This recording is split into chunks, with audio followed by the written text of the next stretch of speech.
amigos de Ultimátum Digital, buenas tardes. Tony Guillén, ¿cómo estás? Director, muy buenas, qué gusto saludarte. Oye, pues iniciamos esta semana con calientísimo, muchos temas de veras que ocupan la atención de los actores políticos de la sociedad chiapaneca. Y vamos ahora directo a, antes de ir al arsenal de plumas, al contenido de nuestras columnas, a esto que llevamos en 8, en nota principal, y que se refiere a los aspirantes a la reelección como presidentes municipales y en su caso de diputados locales. Pues aquí tuvimos una entrevista con el titular del Instituto de Elecciones y Participación Ciudadana, el doctor Osvaldo Chacón Rojas, y nuestra 8 dice: aspirantes tienen que renunciar ya. Y ya es mañana, martes 22 de septiembre, que son 120 días antes de que inicien las precampañas, no el proceso electoral en sí, ¿no? Y es importante, por eso hace un momento que anunciamos el programa, Tony, decía que le tenemos una buena y una mala a estos aspirantes a reelegirse en las alcaldías, en presidencias municipales. Así es. La buena es la eventual, porque así sería. Sí. El Congreso del Estado mandó una reforma donde establece que deben renunciar 120 días antes, y ahora está impugnada, hay una tres partidos políticos impugnaron ante la Suprema Corte. Hay una controversia y podría definirse de aquí a no sabemos cuándo, porque dice el presidente del instituto que no hay términos, no hay fechas que el tribunal puede definir cuando a bien lo considere. ¿Qué quiere decir esto? Que si no renuncian y el tribunal echa abajo, le da palo a la reforma electoral que propuso el Ejecutivo del Estado y que aprobó el Congreso de Chiapas, pues podrían registrarse hasta enero como candidatos a la reelección. Pero si no le da palo el tribunal a esta reforma del Congreso, quedan descartados. Así es. No podrán ser candidatos a reelegirse, a la reelección, si no renuncian mañana. Así es, lo mejor es que mientras son peras o manzanas, que ahorita estén ya buscando los documentos necesarios, los requisitos, y presentarlos, ojo, ante el Congreso del Estado, no ante el IEPC. El IEPC es la que organiza en su tarea administrativa el proceso electoral, técnicamente, etcétera, pero el lugar de recepción de los documentos debe ser en el Congreso del Estado y tienen hasta mañana. Mañana martes, pero hoy ya tienen que buscar sus documentos y mañana estar haciendo cola ya, que seguramente ha de ver. Si hace poco comentábamos que en Tapachula había en Cintalapa había más de 30 aspirantes, pues seguramente va a estar la cola larguísima ya en el Congreso del Estado entregando los documentos. Solamente en un municipio, ahora nos imaginemos en otros. Claro. Ya deben estar para los que aspiren a la reelección a las alcaldías y las diputaciones locales. Este asunto ya está cocido, director. Así es, bueno, pero yo no sé qué estará pasando por la mente de los presidentes municipales que quieren reelegirse, porque está como la moneda en el aire. Sí. Pido licencia para buscar mi reelección o no lo hago. Si no lo haces y el tribunal no le da palo a la reforma electoral pasada, pues ya quedó descartado. No habrá forma de que pueda buscar la reelección. Y bueno, y si lo hace, pues tampoco los presidentes municipales quieren dejar la alcaldía en este momento, ¿no? Así es, sí. Es el ejercicio. Pero lo que deben hacer en teoría, en lo que está escrito, como bien decía el propio titular del Instituto de Elecciones y Participación Ciudadana, el IEPC, el doctor Osvaldo Chacón Rojas, que todos trabajan como ellos, con la ley electoral que está, con la que está vigente. No se pueden imaginar qué es lo que viene, qué tipo de resolutivo. Y yo creo que todos trabajamos con lo que vemos, con lo que estamos, con las evidencias que tienes en la mano, y a partir de ahí generas una ruta de trabajo. En el caso de los que quieren ser aspirantes, pues deben de trabajar con lo que está. porque la Suprema Corte de Justicia de la Nación tiene antecedentes, por supuesto, muy resolutivos, que son muy prácticos. Si ellos vienen inconsistencias, pues le dan palo, lo tiran. Pero mientras te imaginas, la haces de adivino, de asesor jurídico, no, alcalde, usted no aguántese tantito. O sea, no puedes estar imaginándote. Tienes que trabajar con la ley. Yo creo que ese es el punto, y el doctor Osvaldo fue muy preciso en eso. Es lo que está, y con eso trabajamos. Así es. O sea, en este momento, si no renuncia mañana un presidente municipal, descartada su posibilidad de registrarse para la reelección. Así de tácito, claro, puntual, lo dijo el presidente del instituto. Así de que pues estaremos atentos a ver qué pasa mañana con estos presidentes municipales que buscan continuar en sus respectivos municipios como alcaldes. Otra nota que me gustaría comentar, aunque sea breve, querido maestro, es lo que dijo ayer el auditor Uriel Estrada. Y nosotros titulamos con un pie en la cárcel 45 funcionarios. La Fiscalía General tiene ya denuncias específicas. Con acciones penales prácticamente. Acciones penales. Estemos muy atentos, vamos a procurar conseguir los nombres, porque ayer cuando subimos la información, director, incluso cuando estoy viendo las redes sociales de Ultimátum, están diciendo, den nombres, señor Uriel, den nombres. Y yo creo que es justo, ¿no? El término de nombres, se entiende que en términos de procuración y justicia se guarda la secrecía en ese sentido para no entorpecer las investigaciones, así la teoría, pero bueno, en algunos otros momentos, cuando se tiene la sospecha de alguien, sí se revela, han habido casos que sí conocemos, ¿no? El término de las auditorías. Sobre todo aquí ya está hablando, entiendo que la información es que ya investigaste, ya tienes las evidencias, las pruebas, y prácticamente los que están vinculados a procesos ya, así se llamaría, pues o están con su abogado en su casa o con el amparo bajo el brazo, porque este asunto sí va en serio, y eso está muy bien, habla bien de Uriel Estrada, quien se le mostraba antes titubeante, y ahora pues qué bueno que esté mostrando bien su trabajo, ¿no? En ese espacio, de hecho, en Tarot Político abordamos que la Auditoría Superior del Estado, no obstante la pandemia, estuvo trabajando, y esto es, a eso ese es el resultado ya. Esto que está ya en puerta. Vamos a estar muy atentos para seguir con el tema. Hay otra nota que me gustaría mencionar, fíjate, ha causado mucho revuelo, sobre todo al interior del Instituto Mexicano del Seguro Social, en la clínica 5 de Mayo, pues ahí están señalando al jefe de laboratorio de análisis clínicos, pues el hospital número 2 de Tuxtla Gutiérrez, se llama Ricardo Balboa Muñoz.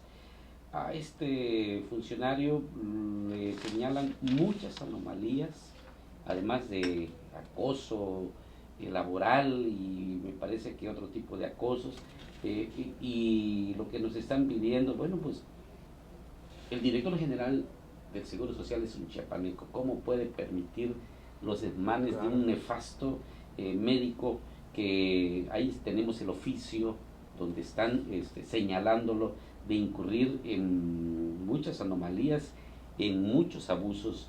Y bueno, pues el llamado es aquí al director general del Seguro Social, Zoé Robledo Aburto, que investigue, para poner en su lugar, porque sí, ya está ahí, ya se hizo la investigación, y me parece que están sosteniendo a Ricardo Balboa Muñoz. ¿Quién es el padrino? Hasta ahí ya no podríamos decirlo, pero prometemos indagar. Sí, y además son áreas muy sensibles de atención a la gente en tiempos de pandemia, y esta área que tiene que ver con los análisis clínicos, o sea, si no es importante esta área, yo no sé cuál otra área es importante. No, pues es básica. Por supuesto, entonces yo creo que sí debe de poner atención las autoridades competentes, sobre todo el jefe mayor, que es el chiapaneco Zoé Robledo, y enseguida, pues en la pirámide de administración, que estén atentos a esta denuncia que hoy tiene Ultimátum acá, y debe ser observada puntualmente.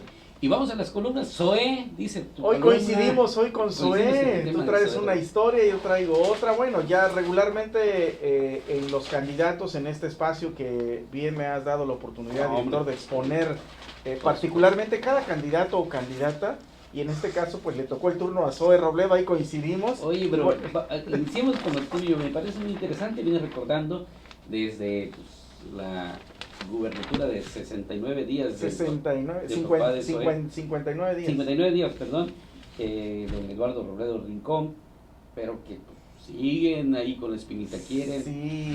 También. Y bueno, platícanos, dinos. Por Pues favor, sí, un señor poco, yo un poco expongo la tesis de todos tenemos motivaciones para algo, ¿no? Para conquistar nuestros sueños, nuestros anhelos, y también los políticos tienen sus sueños y sus anhelos, y ven la manera como van construyendo sus plataformas, sus elementos que le den esta perspectiva en algún momento. Recordarás que en el 2018 también la buscó, quizás no abiertamente, pero sí estuvo ahí Claro. buscando, no se le dio. Ha sido una insistencia constante y obviamente el manager, por así decirlo, el motivador, el animador, tú puedes, hijito, esto, pues es el papá, obviamente, ¿no? Y aquí un poco recordando la historia, cuáles serían los motivos, pues la frustración de aquella época del 94, eran momentos de un incendio político desproporcionado, todos lo sabemos, donde el PRI era poderoso, pero donde entregaba las cabezas en las mesas de negociación, en la Secretaría de Gobernación. Recordarás que en esa época estuvo también Patrocinio González Garrido, etcétera. O sea, es un tema muy común, ¿no? Así es. Y ahora, pero ese contexto tiene que ver con la actualidad también, porque muchas de las personas con las que se ha vinculado Zoe, pues son amigos Sí. o son cercanos a su papá. Claro. Y entonces, ¿cuál es la teoría? Que sigue esta pista, ¿no? Esta carretera de relaciones, por ahí incluso platicando con algunas personas que trabajaban o han trabajado con los Robledos, ambos, comentan que, por ejemplo, Sonia Rincón está muy cercana a la familia de Robledo. Pues es un tema tampoco pecaminoso, ¿verdad? Se han relacionado mucho tiempo. De familia. Entonces, por ahí, pero esta relación de Sonia no es como aislado, sino está vinculada a la maestra Elba Ester también. Claro. Entonces, por ahí están, ¿no? También vinculado en su momento, cuando estaba en el Senado, con el actual gobernador de Puebla, Barbosa, y con otro senador del PRD, que ahora ya no es senador del PRD. Y bueno, ahí están haciendo nuevamente el intento. Es un aspirante más que debemos de tener siempre anotado. Y bueno, ahí se expone. Y ha tenido esta particularidad que el presidente lo tenía muy cercano. Recordás que estuvo al principio de esta administración en la Secretaría de Gobernación, en una cartera muy importante, prácticamente en la segunda posición. Y bueno, y de ahí hubo una renuncia en el IMSS de Germán Martínez y él asume. Algunos conocedores, algunas personas platicando ayer, pues comentan que no está muy encajado en el tema y ha tenido algunas dificultades, ¿no? Que eso finalmente forma parte de esta historia que él está construyendo y no es muy grata, por así decirlo, ¿no? Este asunto de la propia función pública del gobierno federal, que lo ha investigado por la compra de unos ventiladores a propósito del tema del COVID, el accidente, etcétera. Ha tenido así, en boca de mi amigo Javier Guizar, él decía, no, está salado, decía, ¿no? No, yo no digo que esté salado, no creo mucho en esas cosas, sino más bien son los propios pasos que él ha dado. Hay accidentes, por supuesto, no ninguno de nosotros somos perfectos, pero sí ha tenido esta rachita, ¿no? Y luego la acaba de descubrir una investigación que hizo este periodista Loret de Mola, y él encontró unos contratos millonarios cuando estaba en el Senado, y ahora lo está haciendo el gobierno de Puebla, y ahí se confirma su relación con el gobernador de Puebla. Entonces, ahí está expuesto, ¿no? Es una situación muy particular, y cada quien hace los amarres con quien considera que lo debe hacer para ir construyendo ese sueño, ¿no?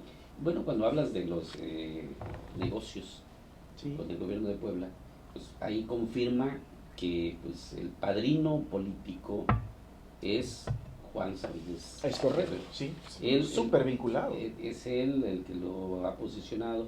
El gobernador de Puebla le debe mucho a Juan Sabines Guerrero, mucho en cuanto a recursos, dinero de Chiapas que se financiamiento, fueron a las campañas. Y bueno, y ahí están. ¿Cuántos sabinistas están ahí? ¿En el Seguro Social?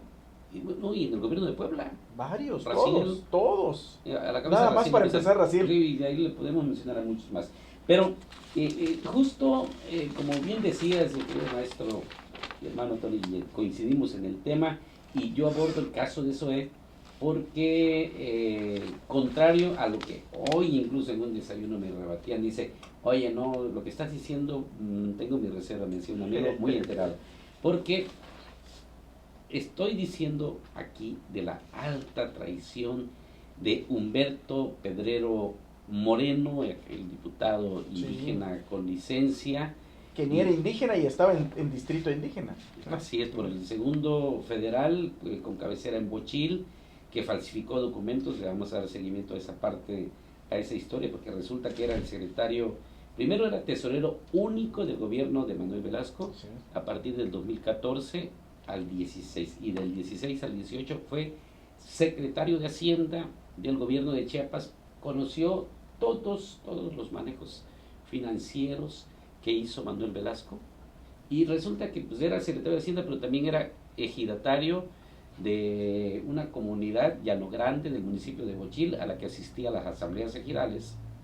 Qué chistoso, ¿no? Sí, aquel que tomaba el pelo a nuestros amigos hermanos indígenas, pero de ese tema abordaremos después. Lo que me refiero hoy es de que quiero sostenerles. En su momento se dijo, qué habilidad, qué destreza política de Manuel Velasco, que logró, seguramente con la venia del presidente Andrés Manuel, colocar a Humberto Pedrero Moreno como el responsable de las finanzas en el Seguro Social al lado de Zoé Robledo. Y todos quedamos con la idea de que así fue. Quiero decirles que es falso. Traiciona Humberto Pedrero en una buena ocasión, busca al senador Manuel Velasco, y aquí lo planteo, lo dejó atónito cuando le dijo, yo hasta aquí llego en tu grupo político, a rajatabla, y también le dijo, sin cortapisas, me incorporo con el amigo del presidente Andrés Manuel, ahora Zoé Robledo. ¿Y qué estamos hablando? Que Zoé Robledo pues es un candidato a la gubernatura muy fuerte, y aquí le digo que la élite política de Zoé Robledo pues se mantiene empinada y erguida, mirando hacia abajo a los demás adversarios, que estamos hablando de Eduardo Ramírez, de Ismael Brito Mazariegos, del maestro Jorge Luis Llave, porque siguen... Sí, lo ve como locales, él lo ve así... Pequeños, sí, y sobre el hombro, sí, ¿no? Claro, porque él tiene la relación, la confianza, y sí, efectivamente nos hemos dado cuenta de cómo lo quiere el presidente, y para él eso es una bendición, está ungido. Pues que ve el presidente cómo va el ISSSTE, el Seguro Social, digo, perdón. Entonces, y todo eso que tú mencionas, los escándalos de corrupción, el accidente lamentable donde muere una persona que todavía quedó entre azul y buenas noches, ¿no? Muere una persona, sí, y la otra sí, muy delicada, y su desafortunada gestión ante la pandemia, para ellos es peccata minuta. Sí. Él tiene la confianza del presidente AMLO, y por lo tanto es el virtual candidato a la gubernatura de Chiapas. Yo pondría pues, ahí que veres, ¿no? Falta mucho, pero de todas formas, a lo que me refiero hoy es de que el señor Humberto Pedrero traicionó a Manuel Velasco, se fue al primer círculo de Zoé Robledo, que más que a manejarle las finanzas del Seguro Social, donde hay recursos, y qué cantidad de recursos, y no es una cuestión de ocurrencia, corroborado, traicionó a Manuel Velasco y se fue. Sí, porque a mí me pareció muy interesante esta parte que les pones el subtítulo en negritas, en mayúsculas. Zoé sabe todo de Manuel Velasco, porque ahí es donde él se engancha. Oye, yo tengo todos los archivos, todo lo que hizo Manuel. Eso me parece muy delicado, muy como su carta de presentación. Y luego quien lo recibe, bueno, está bien, ahora ya tengo la debilidad, ya tengo una pieza que fue de confianza de Manuel, y no solo él, sino los archivos, o sea, ahí todo negociando, presionando, y en algún momento no dudemos que estaríamos viendo algún filtro por ahí. Oye, en tal apartado administrativo hubo tal cosa de Manuel. Cuidado, ese es un asunto y qué delicado, qué delicado, porque además, ¿quién está detrás? Juan Sabines. Esa información, al saberla, al conocerla, oro macizo para él. Oro molido para Juan Sabines Guerrero, que pretende volver a Chiapas. Así de que muy delicado, y pues a reserva de abundar sobre el tema, pues quiero decirles que pues Humberto Pedrero no era, bueno, se integra al equipo de Manuel Velasco, le gana la confianza, sí es muy estudioso, sí salió de la caja del restaurante de Tonogallos de Comitán, sí, pero muy hábil, es un conocedor del tema financiero, eso es indiscutible. Y ahora pero ya se hizo un doctorazo de cómo engancharse con quien él considera que va a ser el bueno, ¿no? a base de traición, pero ahí está. Y su papá es don Francisco Pedrero, no es un hombre como llegó a considerarse de clase económica acomodada, de clase media, pues su restaurante era el Tono Gallo, que luego se vino a Tuxtla. Pero esta tradición, le digo, ver para creer, me parece terrible, y aquí le va. ¿Por qué crees que se da esto? Las esposas de Zoé Robledo y de Humberto Pedrero son amigas entrañables, hermanas, y es ahí donde se unen. Y eso se vale, es correcto. Por supuesto. Lo que no se vale es la traición. Sí. Eso sí, ahí es donde pues, nos quedamos y patinamos. Abordaremos más sobre el tema. Y bueno, pues vamos, mi querido Tony Guillén.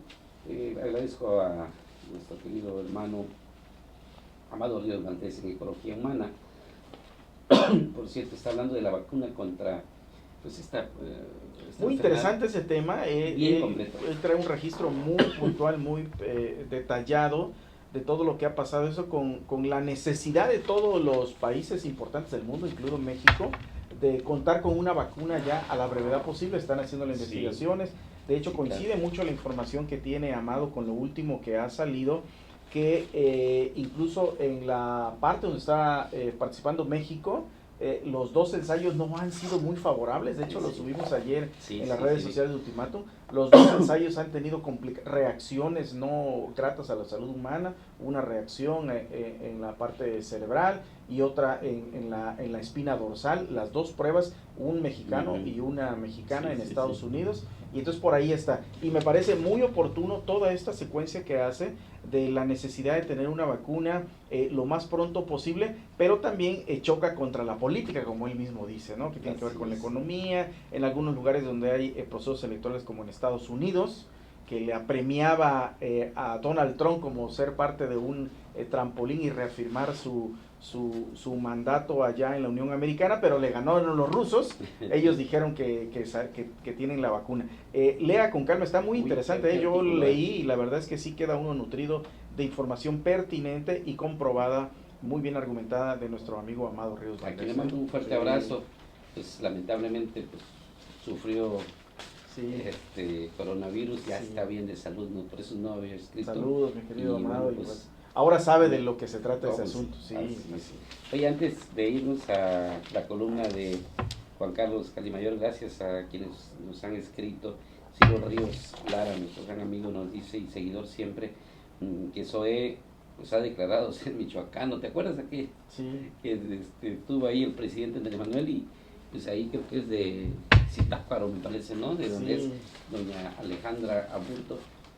También nos envía saludos en mensaje, que nos está siguiendo Julio Vázquez, que es subsecretario de Hacienda del Gobierno del Estado. Nos está siguiendo, te mando saludos, director. Gracias. Muy buena información que están comentando, nos dice. Uy, Julio Vázquez. Está en la torre. En la torre Chiapas, ahí nos está siguiendo. Saludos, mi querido Julio, qué gusto. Excelente día. Y vamos ahora con Juan Carlos Calimayor, el grito más allá del mito. Así es. Saludos, mi querido Juan Carlos. Leí toda tu columna de la A a la Z y está muy interesante todo este tema histórico del grito más allá del mito, refiriéndose obviamente que el presidente ha caricaturizado y burlándose de algunos actores políticos libertadores de aquella época, y él dice que quien cuestione, quien reflexione negativamente sobre esos próceres que nos dieron libertad, pues se estaría equivocando. Y ahí coincido totalmente con Calimayor, y me parece que la historia está muy clara sobre lo que hicieron nuestros libertadores en aquella época, que gracias a ellos gozamos de libertades, no vivimos en un país por supuestamente puro democráticamente, pero hay libertades que viene justamente herencia de este pasado, ¿no? Así y me parece es. muy bueno los comentarios. Vuelve a comentar de Enrique Kraus, que lo vienen con una persecución, según esto, de parte del presidente, y que sí hemos notado ciertas hostilidades del presidente, ¿no? Que es muy sensible a algunos comentarios que le hacen de los intelectuales que son muy reconocidos a nivel internacional. Yo veía Claro, a por Enrique supuesto, por Kraus, supuesto. a muchos de esa generación en conferencias internacionales con una solidez Reconocido, ¿no? tremendísima, ¿no? Así es. Pues Pero no bueno. sé, el presidente, su estilo, entrar en esa polémica, denostar a los intelectuales más reconocidos de ese país, Sí. pero se ocupa en tantas cosas, hasta en temas triviales, que, viste lo que dijo el presidente a los que están manifestándose, este, ese grupo anti-AMLO, Ah, sí. sí, que le dijo que está bien que hagan sus plantones, pero que duerman ahí en la calle, no en los hoteles. Oye, Sí. como un presidente que tiene tantos Sí, problemas no de te puedes temas, distraer de híjole, eso. oye, por favor, son trivialidades que de veras cuesta aceptarlo, pero es el presidente que pues está ahora en Los Pinos. Y cerramos con Alejandro Moguel, acá entre nos, y se refiere pues, a dos cartas que hay para la presidencia municipal de Tapachula, y es César Amín González Orantes y Yamil Melgar Bravo. Es la segunda ciudad más importante de Chiapas, y ahí habla de los, como siempre suele decirse, de las fortalezas Y y las las debilidades. debilidades de cada uno de los aspirantes. Yo he visto muy intenso a César Amín González Orantes, y me parece que está logrando, y aquí menciona que ya trae acercamientos con varios partidos políticos, el PRI, que es de donde ha sido militante Sí. César Amín González Orantes, el PAN, el PRD, Movimiento Ciudadano, y déjeme agregarle por mi parte que también buena parte de Morena Sí. ya se está sumando con César Amín. Es un So- candidato duro de roer. Como bien lo menciona nuestro subdirector Alejandro Moguel Serrano, son candidatos abismalmente diferentes, radicales, uno pecho tierra y el otro en los cafés, en los Sí. más nice, Élite. sí, así, ¿no? Le gusta su estilo, ¿no? Pues cada quien, pero pues la gente ya va a elegir, ¿no? No está Sí. dormida, no está, sabe identificar a cada uno de los personajes, y a mí me parece que sí está resultando buen elemento César, a mí muy conocido en la costa, tiene una amplia experiencia en la política, sobre todo vinculado al PRI, y no se le recibe mal en la costa, está Así trabajando es. muy bien, y yo no dudo que estas alianzas que hoy comenta Alejandro Muguel se construya, PRI, PAN, PRD, Movimiento Ciudadano, y en efecto, yo creo que muchos morenistas Ya están estarían sumando. ahí, y entonces a la baja el señor Yamil Yamil Melgar. Melgar, aunque déjame decirte que se percibe el Tapachula como el candidato oficial. Así es, sí. Yo no sé si ayuda o afecta en estos momentos, porque Pues en otras épocas era así, le ibas a besar la mano, ¿no? Ya es el candidato oficial, ya es ahora. Nadie puede tener una posición absolutista que eso es. claro, Habría que ver cómo evoluciona, pero me parece que, como bien comentas, director, en muchos momentos hay piso parejo, ¿no? hay Los piso tapachultecos son muy metidos, muy apasionados en hacer sí, política, sí, y no es fácil de conquistar los corazones de los tapachultecos, porque han tenido una historia muy ingrata de tantos alcaldes ahí que ya no se quieren dejar ya no sorprender más. otra vez. Ya tú los Así has es. mencionado en tu columna, Neftalí del Toro, que está metido en el tema de la estafa maestra, bueno, en fin, muchos Así ahí de es. muchos colores que ni los quieren ver. Sí, sí. Por eso el reto de estos nuevos sí genera desconfianza. Cualquiera, tanto Yamil como Amin, no la van a tener fácil. Hay que conquistar mucho a los tapachultecos porque han sido defraudados constantemente. Así es. Bueno, concluimos. Me gustaría cerrar el programa de Arsenal de Plumas. Tony Guillén hace 2 años pues, cayó abatido por Así es. impactos de bala, nuestro gran amigo y compañero de medio, Mario Gómez. Hoy algunos periodistas se expresaron y lo hacemos también nosotros desde aquí, exigiendo justicia. No vemos claro, pues, se dieron algunas detenciones de los materiales, pero por supuesto hay autores intelectuales detrás de este crimen que fue, por supuesto, letal para los comunicadores. Es un atentado terrible a la libertad de expresión. 2 años y pues seguimos esperando resultados de las investigaciones que deben llegar hasta el fondo. Así es. Bueno, pues concluimos, amigos, esto fue Arsenal de Plumas. Gracias, Tonillo. Nada, director, buenas tardes, gracias. Buenas tardes.